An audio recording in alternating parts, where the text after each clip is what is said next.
And get ready for the big storm, because it is coming, folks. You know, you've got to really be prepared for this. And I think we're going to get through it, but I think it's just going to be a process. It's going to get a lot uglier yet, but there is a light at the end of the tunnel. It's just up to you to stay strong and stay focused through this period. And again, a lot of people write to me and say, well, what about my son? What about my daughter? What about my siblings? And these are good questions, but you know, ultimately it's a personal soul choice for every single individual through this time. You know, you do what you can for those around you, but you also do what you can for you. And no matter what you do for others, it's still going to come to that point where they've got to make that soul choice, and they're the only ones who can make that choice. So this is a time when everybody needs to find their own personal strength, their own personal individuality, and to believe in themselves.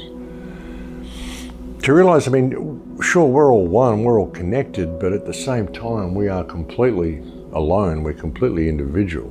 You know, it's a separate experience for each one of us, you know. So you've got to be prepared for that. You know, I do what I can to help people around me and to help others. I mean, that's why I do this, that's why I do what I do, just to try to help the world wake up to themselves. But ultimately, when it comes to that moment, it's my choice, it's my soul choice. And no matter what information I've imparted to other people, when it comes to that moment, it's their soul choice. I can't make that decision for them. You know, you can only help people so far. People have to be able to help themselves. You know, sometimes I think people even come into the matrix in order to provide you with a situation where you'll be given a choice as to whether to be selfish, whether to be compassionate, whether to put yourself before others, whether to put yourself on an even keel with others, whether to, I mean, there's so many different aspects of life, and I think that certain things come into play. I mean, imagine if, you know, the whole concept of non-playing characters and stuff like this. You know, people that just come in there, like when you're playing in a game and there's certain individuals you interact with in the game which create the scenario for you to go on and improve yourself with. I think it's like that for everybody. So you've got to understand it is an individual thing. So you can only do what you can for others. Ultimately, it's going to come down to them making that soul choice when the time comes for them to make it. Stay strong through this, folks, and keep your focus on, you know, where it should be. Try not to, you know, move into hatred. It's really important that we don't do that. I mean, I've said so many times, if people simply respected others, we could change the world in a day. If people realize that there's only really two emotions, love and fear, and that everything we do needs to be centered in love. You know, if we could do that, if we could just let down these barriers that people have with each other, we could literally change the world in a day. And even with all this stuff that's going on, all these, you know, I mean, like I said, they're programmed. You can't hold it against them, you can't hate them. And I get angry as well, I do, I get really angry sometimes and I have to express it. But you know, we can't become that which we're fighting. It's really important that we don't do that. It's really important that we keep our hearts centered, because that's what's ultimately going to bring us through. And if we could center our hearts in the right energy to begin with, we wouldn't have to do anything else. We could literally change the world in a day. It's very hard to live in a state of empathy in a society that's based on monetary gain. This is why money is used.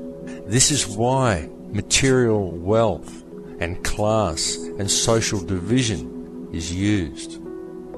All of the tools that they use are used to divide us.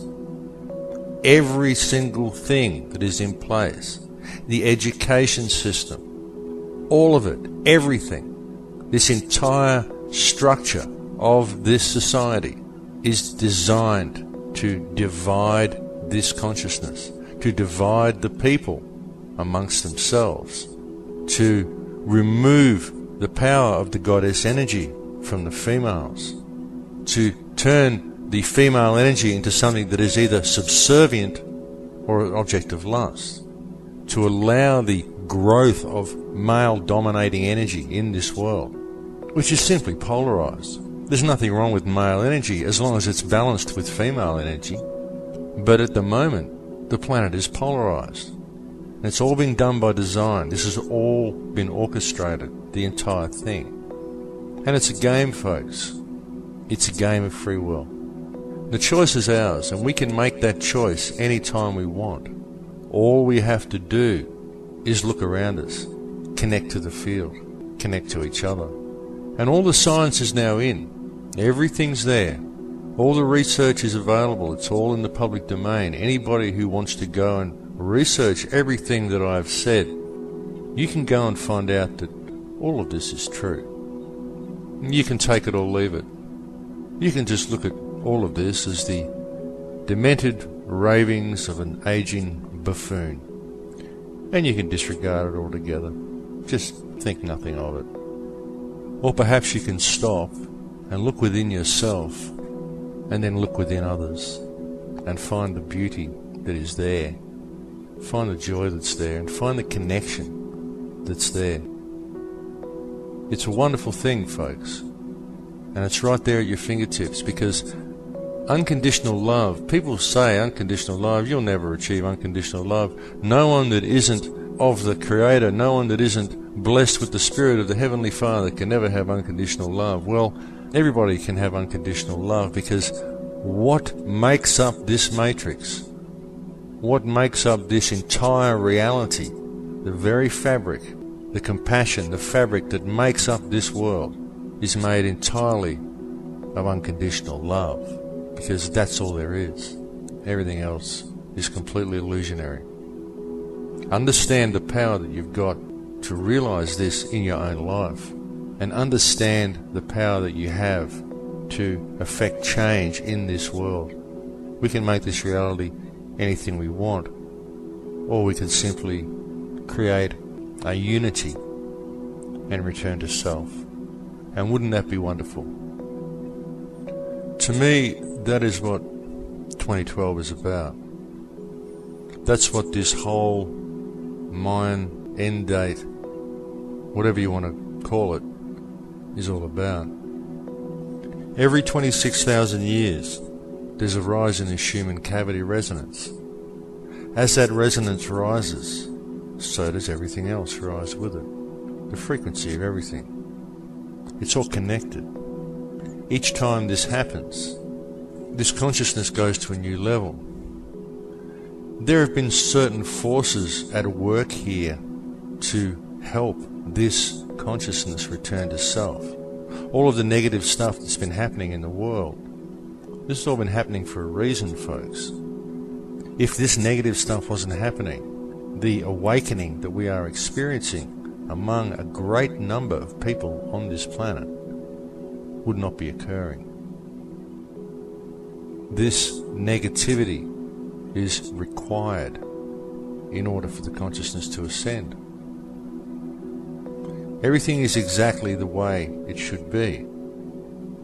And the choice of whether you wish to return to self or to stay in this reality is up to you. All you have to do to return to self is to understand the true nature of this reality, and to understand that there really is only one. Because with that understanding truly does come a state of unconditional love.